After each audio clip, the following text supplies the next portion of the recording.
Scene script. Have you ever pondered why a clean workspace matters so much? It's not just about the aesthetics or being a neat freak. No, it's about much more. The state of your workspace can significantly impact your productivity, health, and professional image. Let's start with productivity. A cluttered desk can lead to a cluttered mind. It's like trying to find a needle in a haystack, except the haystack is a jumbled pile of papers, coffee cups, and random office supplies. You waste precious time hunting for that one important document or pen when it could have been right at your fingertips in a tidy workspace. Time is money, folks, and we're not in the business of wasting either. Now, on to health. A messy workspace is a breeding ground for bacteria and germs. Think about it. How often do you clean your desk? Probably not as often as you should.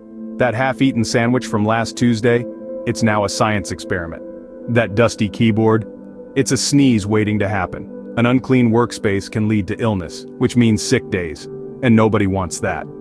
Lastly, let's talk about professional image. You may not care about what others think of you, but your workspace is a reflection of you. It's like walking into a room with a wrinkled shirt and mustard stain on your tie. It screams, "I don't care enough to make an effort." And if you don't care about your workspace, what else don't you care about? Your work, perhaps? So a messy workspace can lead to stress and inefficiency. It's a downward spiral, really. You're stressed because you can't find anything, you're inefficient because you're stressed, and you're stressed because you're inefficient. It's a vicious cycle that only you can break. Remember, cleanliness isn't just about appearances, it's about being productive, staying healthy, and projecting a professional image. After all, who wants to work in a pigsty? Wondering how to keep your workspace pristine? It's easier than you think. Let's start with decluttering. It's the first step to cleanliness, and perhaps the most daunting. But don't worry, it's not about throwing everything away. It's about identifying what is essential and what is not. Those 100 paper clips scattered around your desk? Essential. That post-it note from 2018 reminding you to buy milk? Probably not. Next step, organizing. Now that you've decluttered, it's time to give everything a home. Think of it as a game of Tetris, where everything fits perfectly. Your pens go in the pen holder, your documents go in the file cabinet, and your coffee mug goes in the kitchen, not on your desk. And remember, the key to a good organization system is that it should make your life easier, not harder. Regular cleaning is the third step. This doesn't mean you need to have a feather duster and a bottle of disinfectant within arm's reach at all times. Just a simple wipe down of your desk at the end of the day can do wonders.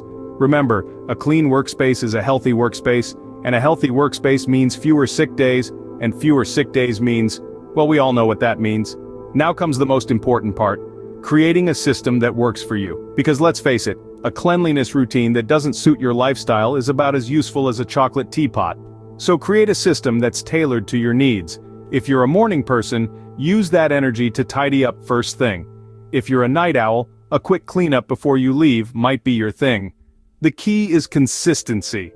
But what about those days when you're swamped with work and cleaning is the last thing on your mind? Well, that's where the 5-minute rule comes in. If a task takes less than 5 minutes, do it immediately. This could be something as simple as putting a file back in its place or wiping down your desk before you leave. It's a small commitment with big rewards. So there you have it. Decluttering, organizing, regular cleaning, and creating a system that works for you. 4 simple steps to a clean workspace. And remember, cleanliness isn't just about maintaining a pleasing aesthetic. It's about creating a productive environment where you can do your best work. And one last thing, don't forget the golden rule of cleanliness. If you make a mess, clean it up. It's not rocket science, it's common courtesy. Because nothing says professional quite like a clean and tidy workspace. Remember, cleanliness isn't a one-time task, it's a lifestyle. What's scarier than a haunted house? A dirty lunchroom. And we're not talking about the kind of thrill that gets your adrenaline pumping in a fun way. No, we're talking about the kind of fear that comes from seeing your colleague's 3-week-old tuna salad sandwich slowly decomposing in the corner. The lunchroom, my friends, is a sacred place. It is the beating heart of the office, a communal space where we come together to replenish our bodies and minds, to share a laugh, or to quietly contemplate the mysteries of the universe. Like why the microwave always smells like burnt popcorn. So let's talk lunchroom etiquette. First and foremost, clean up after yourself. This isn't rocket science, and you certainly don't need a PhD in cleanliness to understand it. When you're done eating, don't just leave your mess for someone else to clean up. That's not only rude, it's downright disrespectful to your colleagues who also use this space. Remember, the lunchroom is not your personal kitchen, it's a shared space, so treat it with the respect it deserves. If you spill something, clean it up. If you see a mess, don't just walk by and pretend you didn't see it. We're all adults here and it's time to act like it. And let's not forget about the dangers of leaving food to rot. Aside from the obvious health risks, there's also the issue of, well, let's just call it olfactory assault. In other words, it stinks. And nobody wants to eat their lunch in a room that smells like a landfill. So here's the bottom line, treat the lunchroom like your kitchen at home. Clean up after yourself, respect the shared space, and for the love of all things holy, don't leave your food to rot.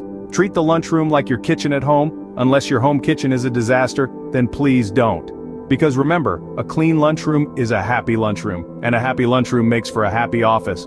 And who knows, maybe if we all do our part, we might just get that motivational pizza party we've been promised. Or not. Washrooms, the real test of office civility. Ah, the office washroom. A shared space that often becomes the benchmark of how civilized a workspace really is. It's a place where respect for others shines, or unfortunately doesn't. Now let's talk about cleanliness. It's not just about making things look pretty, it's about health, hygiene, and respect for your fellow workers. Let's face it, no one wants to walk into a washroom that looks like a scene from a horror movie. So let's start with the basics. If you've used the last of the toilet paper, be a hero. Replace it. It's a small act, but believe me, it can make a world of difference to the person who comes in after you. And remember, the new roll goes on the holder, not on top of the empty one or, heaven forbid, on the floor. Next, let's address the elephant in the room, or rather, the mess in the stall. Leaving the place as you found it isn't just a camping rule. It applies to washrooms too. It's simple, really. Clean up after yourself. It's not a difficult concept, and it's one that can save a lot of discomfort for everyone else. And let's not forget the cornerstone of washroom etiquette: proper hand washing. It's not just a good habit, it's a health necessity. So, make sure you're spending at least 20 seconds scrubbing those hands. Remember, that's 2 rounds of happy birthday. And no, just running your hands underwater doesn't count. In the end, it all boils down to respect. Respect for the space, respect for others, and ultimately, respect for yourself. A clean washroom isn't just about hygiene, it's a reflection of the people who use it. So let's make sure it's a positive one. A clean washroom is a sign of a civilized workspace. And remember, nothing screams civilized like a sparkling clean washroom. Let's make it our mission to keep it that way. Your cubicle, your kingdom, but remember, no one likes a filthy king. Ah, the personal cubicle. It's your home away from home, your private little slice of office real estate. But have you ever stopped to consider the state of your cubicle? How does it look? How does it smell? Yes, smell. We're going there.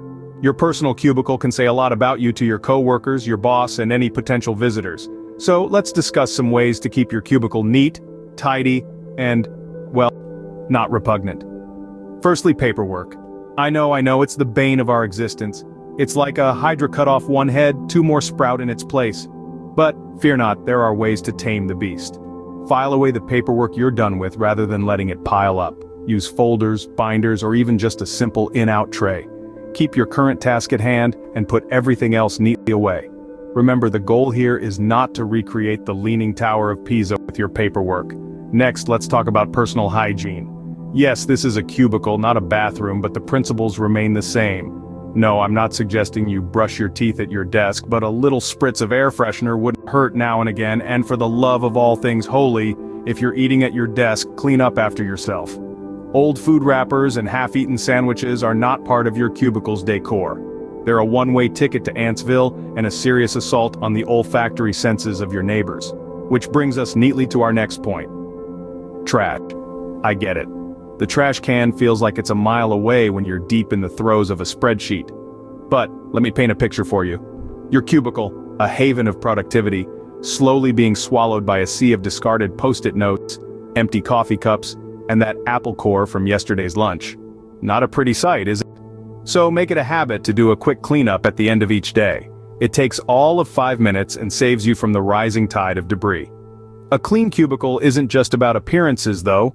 It's about productivity, efficiency, and respect for the shared space. It's about creating an environment where you can do your best work without distraction. And let's be honest, it's about not being that guy or that gal who everyone avoids because their cubicle smells like a week-old tuna sandwich. So, let's wrap this up. Your cubicle, your kingdom, you're the ruler here, but even kings have responsibilities. Keep your paperwork in check, maintain a level of personal hygiene, and don't let trash build up. Remember, a clean cubicle is a happy cubicle. And who knows, maybe if we all keep our cubicle clean, they'll throw us a pizza party. Yeah, I said it, a pizza party. Don't say I didn't give you anything to look forward to. A clean cubicle is a happy cubicle. And now, the moment you've all been waiting for, the promise of pizza. Ah yes, the holy grail of office incentives, the siren song of the cubicle landscape, the tantalizing aroma of melted cheese and pepperoni that whispers, "You've been a good employee, you deserve this." Let's face it, nothing says team building quite like a communal feeding frenzy around a stack of pizza boxes, and nothing quite motivates us to maintain our workspaces, adhere to washroom courtesy, and practice lunchroom etiquette like the prospect of a cheesy, greasy, delicious reward. It's like Pavlov's dog, but instead of a bell, it's the mere mention of pizza.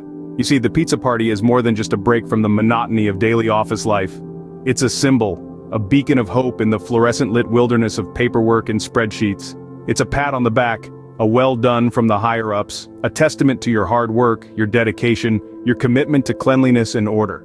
It's a carrot on a stick, but instead of a carrot, it's pizza. And who wouldn't prefer pizza to carrots? But let's be real here.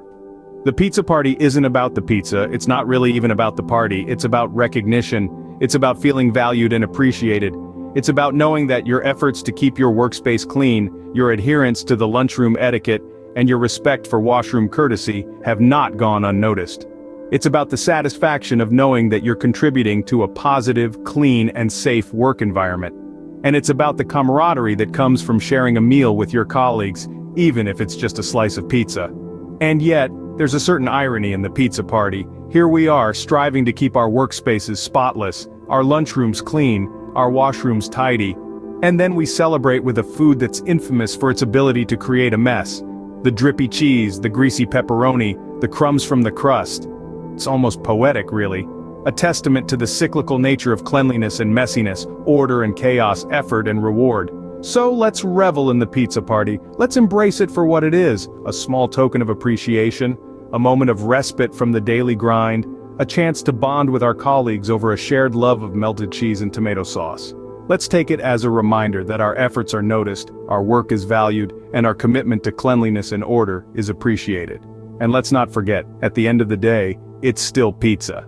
And who doesn't love pizza? So, my fellow office warriors, keep those workspaces clean, adhere to that lunchroom etiquette, respect that washroom courtesy, because who knows, there might just be a slice of pizza in your future. Keep those workspaces clean, and who knows, there might just be a slice of pizza in your future.